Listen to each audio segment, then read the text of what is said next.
Thank you all for being here. My name is Joaquin Castro, and I proudly represent the great city of San Antonio, Texas, in the United States Congress. And I have a delegation of several other members of Congress here with me today. And they'll all have a chance to speak and introduce themselves and make their remarks. But we wanted to come here most of all to make sure that the kids that are in the care of this facility in Carrizo Springs, in the care of the United States government, are being respected and humanely treated. And also to make sure that these children are placed with their family sponsors or relative sponsors as soon as possible. I know that over the last few weeks in particular, but over the last few months, there's been a lot of discussion and some folks would say controversy over the conditions at the border. We need to be clear about something. President Biden inherited a situation where the previous administration had sought to dismantle the infrastructure for processing asylum seekers and settling asylum seekers in the United States. It was an administration that was run in many ways on these issues by Stephen Miller. And during the pandemic, the Trump administration took advantage of that fact and sought to expel every single person who was coming to the United States to seek asylum, which people are allowed to do around the world, not just presenting at the United States border, but at any border around the world, consistent with international law. So the Biden administration has tried to respect international law and United States law. As y'all know, there are still many folks under Title 42 that are being summarily expelled. Unaccompanied minors like the ones we saw today are not. They are being processed and their asylum claims are being considered. I think all of us would agree that the pictures that we've seen at the CBP facilities, as they've often been now and in the past, are horrendous, and that nobody should be kept in those conditions. Those are awful conditions. That even these facilities that have better conditions than the CBP processing centers are not the places for kids. That kids should be moved quickly along to their family sponsors. So we were here today to check on the status of the children. We had a chance to have conversations with them. There are folks that were from Guatemala, Nicaragua, El Salvador, many of the places in Central America. They told us a little bit about their journeys and about their lives. Most of them have family members here that they're trying to get to while they have their asylum claims processed. We also had very good discussions with the leadership of this facility, BCFS out of San Antonio, about practical recommendations for the Biden administration to speed up the process by which asylum claims are considered so that people don't have to wait either in these facilities, but most certainly in the CBP facilities that we've seen pictures of again recently. And so we're here today to find solutions. We're here today to go back to Washington and offer recommendations for how this process can be improved, how the asylum process can be improved, and people's human rights can be respected. And so we came away today with the feeling that we have something to share with the administration. The administration also visited here a few weeks ago. There have been other delegations, both Republican and Democrat, that have come through here. But most of all, our focus is on a solution to this issue. We're glad to see that the administration, the Biden administration, is building up the capacity to handle the kids who have presented themselves for asylum. Y'all have probably heard that there's going to be at least one facility, if not two facilities in San Antonio, also a facility at the Dallas Convention Center, and another one in California, in San Diego, perhaps in other places. But again, the ultimate goal is to get kids into the safest place, which is with family sponsors, so that they can have their asylum claims processed. And so I'm going to turn it over now to Representative Ilhan Omar, who was once a refugee herself to this country. And each of the members of Congress will introduce themselves and make their remarks, and then we'll be glad to take some questions. Representative Omar. Good afternoon, everyone. I'm Ilhan Omar. I represent Minnesota's 5th Congressional District. And I just want to start out by thanking Congressman Joaquin Castro for inviting us today and for his leadership on this issue, and to my colleagues in Congress who have been partners for good. I think being here and listening to these kids, hearing their stories, their hopes and aspirations, is a reminder that this isn't about politics and it isn't about playing games. It's about the humanity of these children. It's about respecting their dignity, and it's about empathizing on what it means to be in their situation. And for me, it took me back to being a young kid, just like themselves. We met today 13, 14, 15, 16-year-olds. I myself was a child who fled, like these kids, unconscionable violence, situations.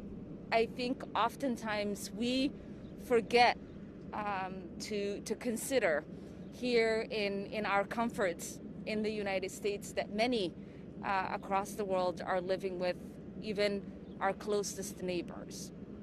And what I was also reminded is that oftentimes when we are having these conversations, you'll hear people say, you know, couldn't the president just tell them not to come?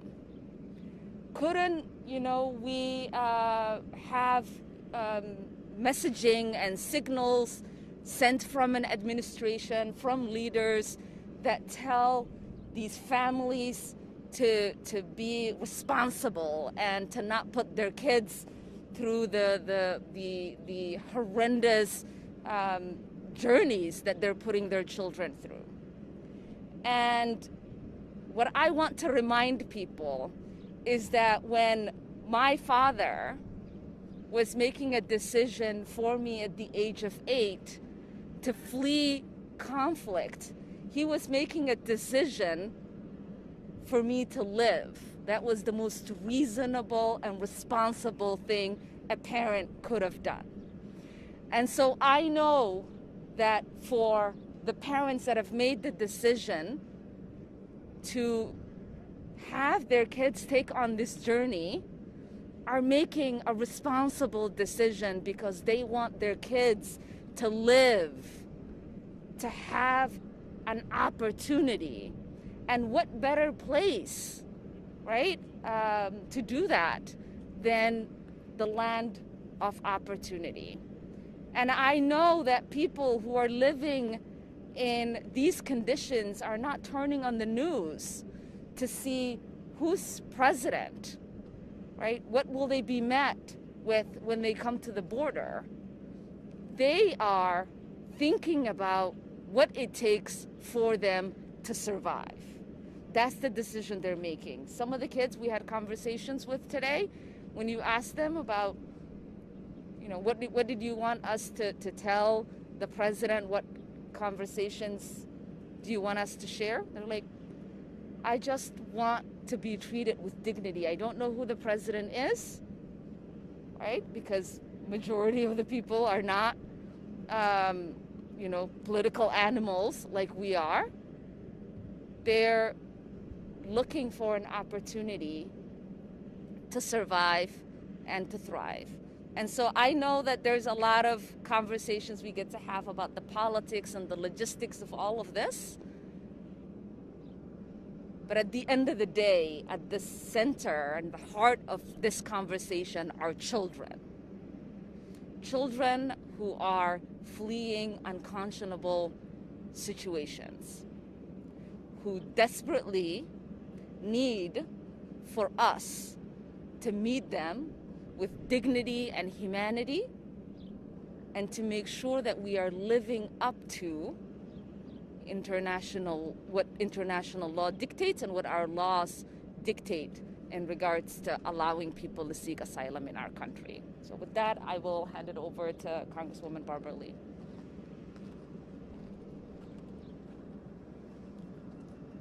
Thank you very much. First, let me thank Congresswoman Ilhan Omar for really sharing the story as it relates to our to children. And this is what it's about, the future. It's about children. And thank you, Congressman Joaquin Castro, for pulling us together to bring us here, because the decisions we make will be informed by what we saw today, what we learned today. And I want to thank you for really bringing it home for us.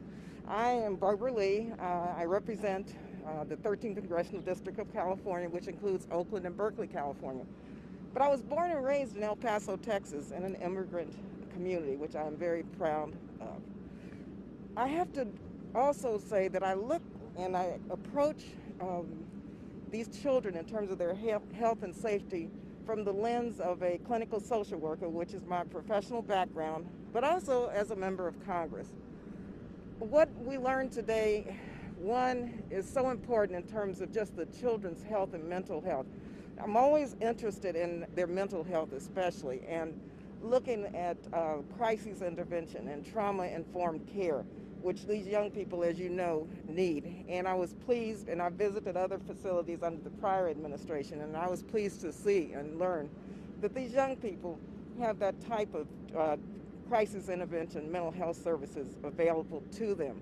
Secondly, the young people who we talked to, they, even though they've had a very difficult time in their countries and coming here, they have a lot of hope. They want to see their families. They want to talk with their families. They want to be with their families and their sponsors. And so the time length that they spend here needs to be shortened, and we need to find ways to expedite the process so that they can be reunited with their sponsors and or their families. And I think that as a member of the Appropriations Committee, I serve on the Subcommittee on Health and Human Services, and as well as chair of the State and Foreign Operations Subcommittee of the Appropriations Committee with Congressman Pete Aguilar and Congresswoman Jennifer Wexton. I think what we learned today will really inform the funding decisions that we make as we move forward to make sure that the children's health and safety are a priority, and to make sure that the time frame is expedited so that they can be reunited. Finally, I will just say, as chair of the Subcommittee on State and Foreign Operations, we are working with the Biden-Harris administration to really address the root causes, which Congresswoman Omar and Congressman Castro laid out. And so I'm very proud of my members on that subcommittee who really want to get to the root causes and to work with the Biden-Harris administration, of course, with our Vice President now leading the effort to address the poverty and economic development and violence and all of the issues that underlie what we know takes place and why these children are here. So thank you all again. Thank you so much, Congressman Castro, and thank all the members for really, this is a mission of, I believe, what we have to do, not only as members of Congress, but as human beings, as parents, and as grandparents. And so it's really an honor to be here.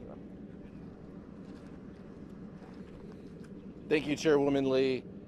My name's Pete Aguilar. I'm the Vice Chair of the House Democratic Caucus. I want to thank Chairman Castro, my chairman from the Hispanic Caucus days, and his entire team for helping to organize this trip. And you're joined by a broad cross-section in every way from the House Democratic Caucus on this trip. And we all come from our own perspectives, but we are focused on one of the essential functions that is our job of providing oversight. And we take that job very seriously. Congresswoman Wexton and Chairwoman Lee and I serve on the Appropriations Committee. I serve on the Homeland Security Subcommittee. And like Chairwoman Lee mentioned, what we saw and the conversations that we had will help inform the decisions that we are going to make to ensure that this system becomes better. We all agree that it is a broken immigration system that was compounded by decisions that the prior administration made. from withholding aid to the Northern Triangle countries to dismantling our asylum process. We know that we can do better, and we're pleased to have partners in the Biden-Harris administration who want to help us do that job. So I appreciate the opportunity to come see with my own eyes what is happening here, the conditions, to have conversations with these young people, to understand their perspective, and to see that they have relatives who are willing to sponsor them in the United States. So I appreciate the opportunity to be here, and I will now introduce Congressman Jimmy Panetta from California. Thank you, Pete. Thank you, Congressman Castro, for the second time that you've hosted me to the border. I appreciate that. Thank you to all of my colleagues, and thanks to all of you for being here to cover this. My name is Jimmy Panetta. I represent the Central Coast of California and California's 20th congressional district. Clearly not a border district, but I can tell you a lot of my constituents have crossed the border. A lot of their families have crossed the border. And so it's my responsibility to be here to make sure that those who cross the border to avail themselves of the laws of this country are treated with the same respect, the same dignity, and the same purpose that are the foundation of the laws of our nation. And what we've seen today and what we've heard today is that it comes down to resources. And unlike the last administration that was unwilling to provide the resources, I do believe that this administration, you are seeing resources being and will continue to be provided in order to deal with the number of people who are coming here, in order to deal with the unaccompanied minors who are here, who, as I just heard personally, are seeking a better life, as their parents wanted for them as well. And ultimately, as I have come to, as I grew up with my Italian immigrant grandparents, that is the American dream. And it's our responsibility here to make sure these young men and women who are coming here have that opportunity to fulfill the American dream. And that's my message back to this administration, is that to continue to work together so that we can fund the resources necessary so that we can continue to work with these men and women who are coming here. And so I look forward to doing that, be it on the Ways and Means Committee, I'm on the Armed Services Committee, I'm on the Ag Committee. All three of those committees, I believe this issue affects us. And so I look forward to working on that, working with all of my colleagues as we go forward to make sure that everybody has the same opportunities that we did. Thank you. I'll turn it over to Congresswoman Rashida Tlaib. Oh. Sorry. It's okay. Jennifer Wexton. Well, hello and good afternoon. My name is Jennifer Wexton. I represent Virginia's 10th congressional district. So Virginia, not a border community, but I did have an opportunity in my previous life as a guardian ad litem to work with some of the unaccompanied minors who were in foster care. And so when I heard what was going on here at the border, I wanted to come and see for myself and ensure that these kids were being treated in a way that was safe and secure and with the dignity that they deserve. And from what I saw here today, I'm very confident that they are. But I also came to see for myself what we can do better and to listen and to learn. And we came away with concrete examples of things that we can do to help speed the process so that kids don't have to spend so long in facilities like this. Things that we should do at the border to help speed their process there as well. And we're also going to have to address the long-term factors as well, because this is not something that arose overnight and we're not going to fix it overnight. So we need to get serious about also dealing with the push factors in the Northern Triangle countries. And I'm very pleased to have partners in the Biden-Harris administration to make that a reality. So thank you very much. It was great to join you here today. And now I'll toss it to Rashida Tlaib. Thank you so much to Joaquin again for allowing me as a member of the House Oversight Committee to come myself and be the eyes and ears for many of our American neighbors all across the country who cannot access these facilities, and be able to look in the eyes and listen directly from the people being directly impacted by us not doing more to have a just, humane immigration system. You know, today a young boy from Guatemala just looked at me and I said, well, what is it that you want me to know? What do you want the president to know? And he said that I'm a human being, and it was that simple for him. And I looked at him, and for me, I want to do right by somebody that just is seeking that kind of human dignity, to be just acknowledged as a fellow being.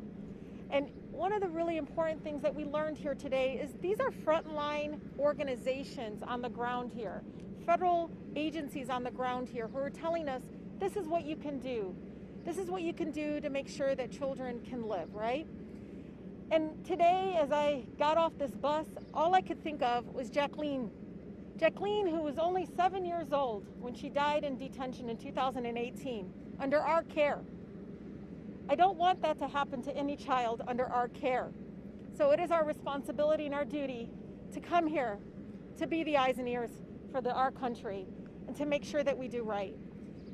What I can tell you is I'm optimistic that if the Biden administration has already sent folks here to listen to recommendations of how we can be able to make sure that these children are not already going through more trauma when they get here.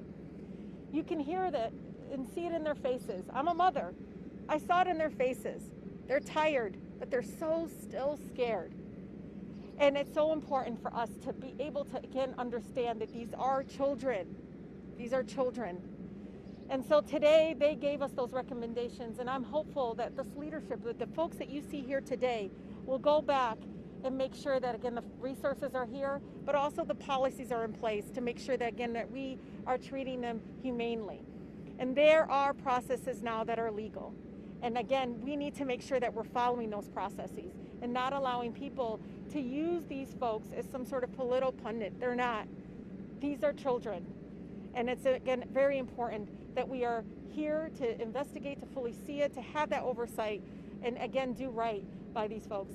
And again, you know, I don't want to hear about another 7-year-old or anyone under our care to have gotten that sick and died. And again, what I saw here today, again, was I was hopeful that we are leading with compassion, finally. So thank you all so much. All right, well, that concludes our remarks from the members of Congress. We have time for about 3 questions. We've got to get back to San Antonio. Some of the folks are going to go on to El Paso, where Veronica Escobar, the congresswoman from El Paso, is having people to inspect the Border Patrol stations there. Antonio. Okay, would you say these kids are better off here than being just let go on the road? Yeah, as I mentioned earlier, and others have as well, the ultimate destination and the right destination for these kids is with their family or relative sponsors. It does take some time to process them, and they're much better off here than they are in the CBP processing centers, where we have seen, not just in the last week or so, but even before, in years past, the conditions at the CBP processing centers, where you have people sleeping with aluminum, what it looks like aluminum blankets and so forth. So this is a much better situation for them, but it's not the right situation for them.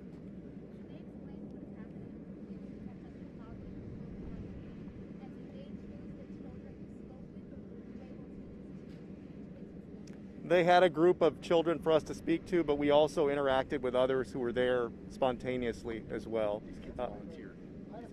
And those kids volunteered. Yeah, let me just finish this one. And with respect to COVID-19, they're taking all COVID-19 protocols. We were all made to wear N95 masks. We've all been vaccinated. So they're taking very, very careful care with the kids who are affected with COVID-19. Yeah, what's really different, I'm sorry, Please. What's so incredibly different from what I saw in the El Paso border with Joaquin was the lack of medical care. Here, it was extraordinary to see the number of medical staff here on site. To address not only obviously the physical but also the trauma, but they are, you know, had us come and see how the quarantine process is and so forth. And again, many of them were already scared. They're 13, 14, very young kids, but you can see they very much have competent staff here, medical staff that are, I just saw them doing exams today, saw them again interacting with the kids continually, and again, and how they're also doing it is even among the groups, is making sure they're not with folks that are not positive. So we saw that firsthand, exactly the process that they go through. And again, it was, for me, you know, I think as a mom, I was like, this is good. This is making sure that other kids are not impacted. But yeah.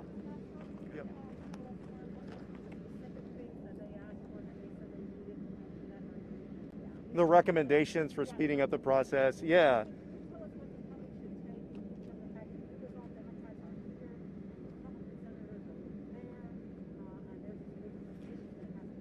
Well, look, we want to find solutions for this situation, and we want to figure out how this system can work better so that it's more humane, more respectful of people's dignity, and ultimately achieves its goal, which is to give people their day in court to be considered for asylum.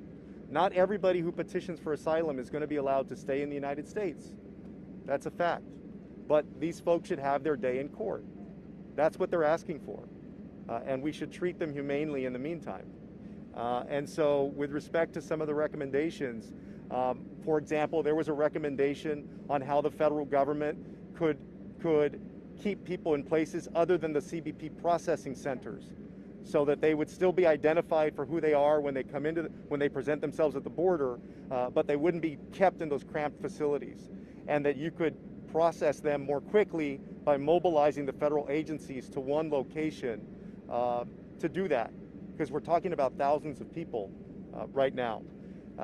Yeah, there were also recommendations about the work hours for folks who are working on these kinds of cases.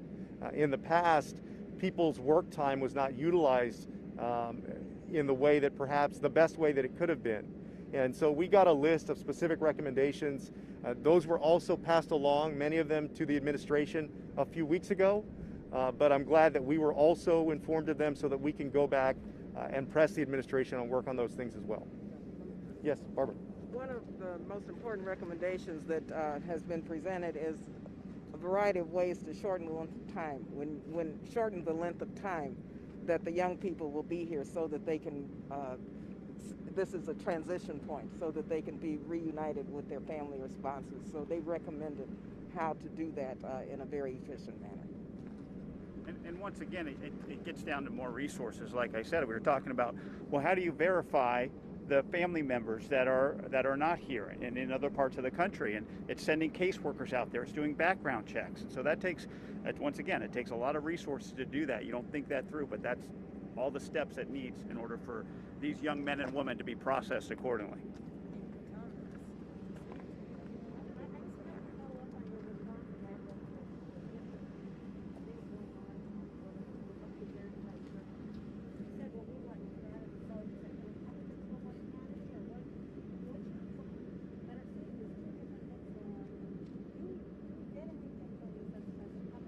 Yeah.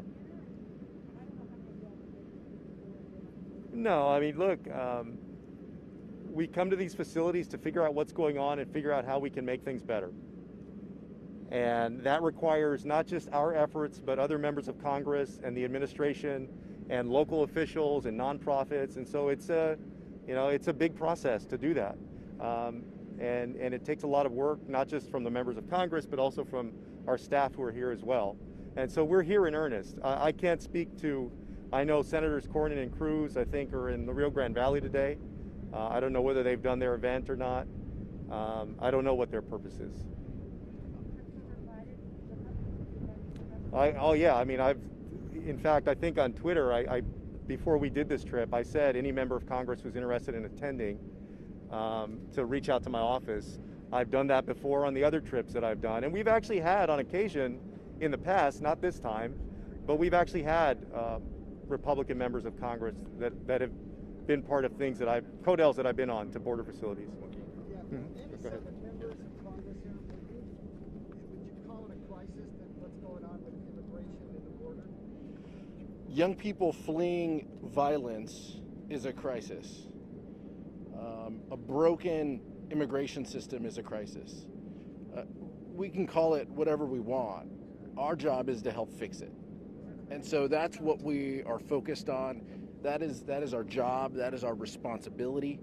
And so while, and I know Kevin McCarthy and House Republicans came down to the border previously, and they had zero solutions. When asked, what would you change? They had no comments. They wanted to play politics. They want to go to the most difficult, CBP facilities and point to it and say that the president created this. And what we're focused on is from the minute individuals claim lawful legal asylum to the minute that they are paired back with a relative, that is a humane process that goes from CBP to ORR to facilities like the one behind us, and that it is done in a safe and humane way. And so while Republicans want to talk about Mr. Potato Head and Dr. Seuss, we are focused on delivering solutions for our communities. What are some of your recommendations to the Biden administration to make this better? Well, we just shared some of those, and then we'll share some of those when we get back to Washington. Yeah. Go ahead. Well, no, one of the immediate things they said was ORR was dismantled in the previous administration, and they didn't put a request for proposal out to basically be able to continue to have opportunities for a humanitarian process for children. So it was very clear from folks here, they told us there was nothing because the previous administration completely cut the program or any humanitarian process. And then they said, they understood, what political maneuver that was, but we understand that hurt kids, that hurt our country, and not being able to, again, have this process in place as humane and just. And so it was very clear if you look at the data, the information, but OR was pretty much dismantled. They didn't send any requests for proposals out to continue that program, and at the result, this is why I think we're. So oh no, it's already been happening. Let me say this. I think it's been made very clear by the administration that it's not more resources they're looking for, that it is not the executive orders that they did that has caused what's happening with our borders and the children that are coming in. These are natural occurring, right? And so what they're looking for right now is to figure out how the resources they already have. The administration hasn't asked for new resources. The resources they already have, how to deploy that in the most effective way to address a problem that was created by an administration that believed you had to create maximum pain in order for immigrants not to come to our border. And so when you have an administration now that says we are going to deploy maximum humanity and dignity in treating people in regards to our policies, then we are excited because then we see partners in humanity. We see partners who see children who are coming to our country seeking help. And what we are ready for, right, is to listen to the recommendations that are made that the administration already sent representatives for, and as members of Congress, use, right, our collaborative work and say, these are the recommendations that you got when you were there. We heard the same things. What is it going to take for you to be able to implement these recommendations? What is it going to take for you to expedite these reunification for some of these kids who are here, who already have family members here? What is it going to take for you to have more licensed places so that kids who don't have immediate family members here can be in those environments? How do we expedite the asylum process for some of these kids? We also recognize, unlike Republicans, that there is a crisis happening with our neighboring countries. That is why you see the vice president be part of the head of a task force that is going to address that. Because we can't address migration without addressing the root causes of migration. And many of us have been talking about that for a really long time, right? People don't just choose to leave the comfort of their home and their country unless they have to. And we have a lot of resources here in this country to be both partners to our neighboring countries and provide resources in order for there to be mitigation in the migration that we are seeing. But it's going to take time. It's a lot of work. We're all committed to it. And it's really important that when you all are asking these questions, that it's not about just the games that are being played or the politics, but it's about the real humans and the real situations people are in so that we can actually have conversations about what to do and how to move forward. Thank you all. All right, y'all. Take care. Wait a minute, the bus is this way.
Do you want to write something first?